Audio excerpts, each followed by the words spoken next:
pessoal, tudo bem? Aqui é a Luiz Morgenstern do Caderno de Bolso e hoje eu estou aqui para falar sobre livros clássicos. Como muitos de vocês sabem, eu sou estudante de Direito e volta e meia algum professor meu recomenda algum livro, fala de algum livro e tal, e eu fico muito interessada assim para ler esses livros que são mais clássicos, que são mais reflexivos, mais filosóficos. Alguns deles até não são tanto, tá, dos que eu vou citar aqui. E alguns deles, inclusive, nenhum professor meu recomendou, é só eu que tenho vontade de ler mesmo. Mas eu achei que seria legal compartilhar com vocês porque, bom, aí conforme eu for lendo, quem sabe ao longo dos anos eu posso postar resenha aqui também e assim meio que fica um projeto, né? Eu acho que se eu coloco aqui em vídeo eu vou me esforçar mais para que isso aconteça, então quem sabe nas férias de vez em quando eu leia um e outro. Claro que eu acho que isso vai levar tipo uns 10 anos para fazer isso e sempre vai acrescentando mais e mais livros na lista, mas então vamos lá, vou começar a elencar os 8 livros que eu tenho vontade de ler e que são meio que considerados clássicos assim da literatura ou então clássicos para as pessoas em si. Então, o primeiro livro, que inclusive já foi mencionado por mais de um professor meu, se chama Admirável Mundo Novo e é do escritor Aldous Huxley. Esse é um livro de 1932, então ele é bem velhinho, mas ele tem umas edições bem novas, assim, bem bonitas, então não é aquele tipo de leitura que você faz com aqueles livros que te fazem espirrar e tudo mais. Tem livros bem bonitinhos, edições bem novas, então não tem essa desculpa de dizer mas é tudo muito velho, porque o livro parece novinho. E aí eu vou ler um pouquinho do que tá aqui pra vocês, tá? Diz aqui que ele é um romance distópico e que ele narra um hipotético futuro onde as pessoas são pré-condicionadas biologicamente e condicionadas psicologicamente a viverem em harmonia com as leis e as regras sociais, dentro de uma sociedade que é organizada por castas. E pelo que eu andei lendo também, esse é um livro que faz bastante críticas assim, interessantes sobre o modo que as pessoas vivem. Então, é um livro que me chamou bastante atenção, eu tenho bastante curiosidade em ler. Eu acho que não deve ser uma leitura assim super fácil e tal, mas eu acho que com certeza é uma leitura que vai valer a pena, assim como todos os outros que eu vou mencionar a seguir. O segundo livro é o 1984, do George Orwell, que é um livro extremamente conhecido. Esse livro foi publicado em 1949 e ele também tem várias críticas à sociedade, então eu vou ler um pouquinho aqui para vocês. Retrata o cotidiano de um regime político totalitário e repressivo no ano de 1984. No livro, Orwell mostra como uma sociedade oligárquica coletivista é capaz de reprimir qualquer um que se opuser a ela. O romance tornou-se famoso por seu retrato da difusa fiscalização e controle de um determinado governo na vida dos cidadãos, além da crescente invasão sobre os direitos do indivíduo. Então, como vocês podem ver, esse livro também é de crítica, né? Crítica da sociedade e tudo mais. O próximo livro é O Apanhador no Campo de Centeio, e esse é um livro de J.D. Salinger. O livro narra um fim de semana na vida de Holden Caulfield, um jovem de 17 anos vindo de uma família abastada de Nova York. Holden, estudante de um reputado internato para rapazes, volta para casa mais cedo no inverno, depois de ter recebido más notas em quase todas as matérias e ter sido expulso da escola. No regresso para casa, decide fazer um périplo, adiando assim o confronto com a família. Holden vai refletindo sobre a sua curta vida, repassando sua peculiar visão de mundo e tentando definir alguma diretriz para seu futuro. Antes de enfrentar os pais, procura algumas pessoas importantes para si, como um professor, uma antiga namorada, sua irmãzinha, e junto a eles tenta explicar e inclusive entender a confusão que passa pela sua cabeça. Esse é um livro mais de literatura então, né? Mas aqui por essa sinopse não dá pra ver tanto, mas eu já li em outros lugares que é um livro bem reflexivo, assim, que faz a gente se questionar um pouco sobre algumas coisas da vida.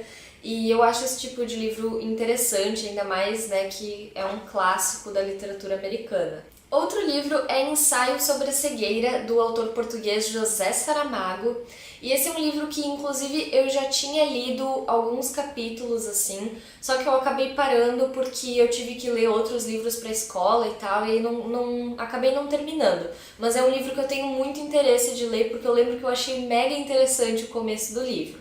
Esse livro foi publicado em 1995, então ele é um pouquinho mais novo do que os outros.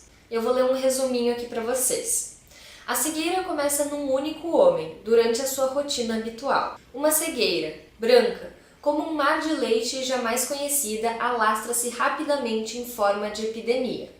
O governo decide agir e as pessoas infectadas são colocadas em uma quarentena com recursos limitados que irá desvendar aos poucos as características primitivas do ser humano. A força da epidemia não diminui com as atitudes tomadas pelo governo e depressa o mundo se torna cego, onde apenas uma mulher, misteriosa e secretamente manterá sua visão, enfrentando todos os horrores que serão causados, presenciando visualmente todos os sentimentos que se desenrolam na obra. Poder, obediência, ganância, carinho, desejo, vergonha, dominadores, dominados, subjugadores e subjugados. Esse livro também é uma crítica e ela é bem interessante porque é bem diferente, assim, né? Já pensou se todo mundo de repente ficasse cego? O que ia acontecer? Ia ser com certeza um caos total, né? Então é uma obra bem, assim, diferente, bem curiosa. O próximo livro é um clássico da literatura também, que se chama O Morro dos Ventos Uivantes, que é da Emily Brontë. Esse livro, eu confesso, eu já li ele, tá? Então, assim, não tá na minha lista de desejos de ler o livro. Eu já li ele, só que no momento que eu li, eu acho que eu ainda não tinha idade ou maturidade o suficiente para entender exatamente sobre o que o livro tratava. Eu tinha o quê? Uns 15, 16 anos.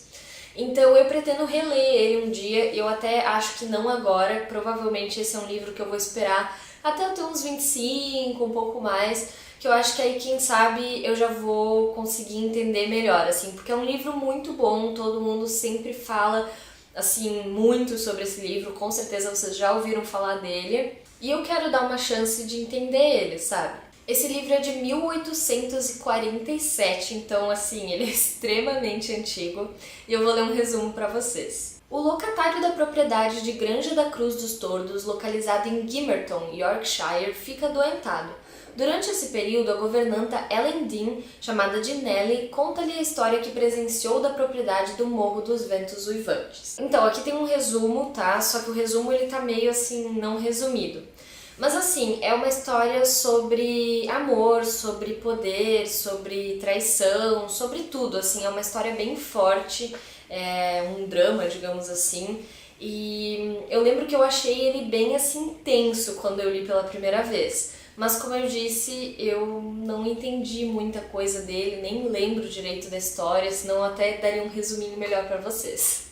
O próximo livro é Orgulho e Preconceito, da Jane Austen. Vocês com certeza já ouviram falar porque existe um filme com o mesmo nome que é inspirado no livro. E esse também é um livro mais assim clássico de literatura mesmo. E ele foi publicado pela primeira vez em 1813. A história mostra a maneira com que a personagem Elizabeth Bennet lida com os problemas relacionados à educação, cultura, moral e casamento na sociedade aristocrática do início do século XIX, na Inglaterra. Elizabeth é a segunda de 5 filhas de um proprietário rural na cidade fictícia de Meryton, em Hertfordshire, não muito longe de Londres. Apesar de a história se ambientar no século XIX, tem exercido fascínio mesmo nos leitores modernos, continuando no topo da lista dos livros preferidos e sob a consideração da crítica literária. O próximo livro é O Pequeno Príncipe, que acho que todo mundo já ouviu falar, né? É do Antoine de Saint-Exupéry, sei lá como é que se fala. Acho que não é assim que se fala, mas tudo bem. E esse é um livro de 1943, publicado nos Estados Unidos. E eu nem vou falar muito dele porque eu acho que todo mundo já conhece, né? A história do menininho, etc e tal, então vamos adiante. O último livro que eu vou mencionar aqui é O Poderoso Chefão, do Mário Puzo. Esse é um livro que eu tenho certeza que todo mundo também já ouviu falar. E ele foi publicado em 1969. É sobre a máfia italiana, né? O Don Corleone, todo mundo conhece, provavelmente vocês já assistiram os filmes. Eu confesso que eu nunca assisti os filmes porque eu tenho o interesse de ainda ler esse livro. Quando eu era menor, eu acho que eu tinha o quê? Uns 14 anos, eu também decidi começar a ler ele e não foi uma boa ideia porque era bem intenso, era assim bem forte para uma pessoa tão nova, né? Mas então eu tenho curiosidade de o mais rápido possível assim ler, porque eu sempre escuto as pessoas falando, mencionando o Poderoso Chefão e eu não sei do que elas estão falando. Então é isso, gente. Essa é a minha lista de 8 livros clássicos que eu ainda quero ler. Se vocês já leram algum deles ou também pretendem ler algum dia, comenta aqui embaixo. Não esqueçam de dar um like aqui, um beijo e até a próxima!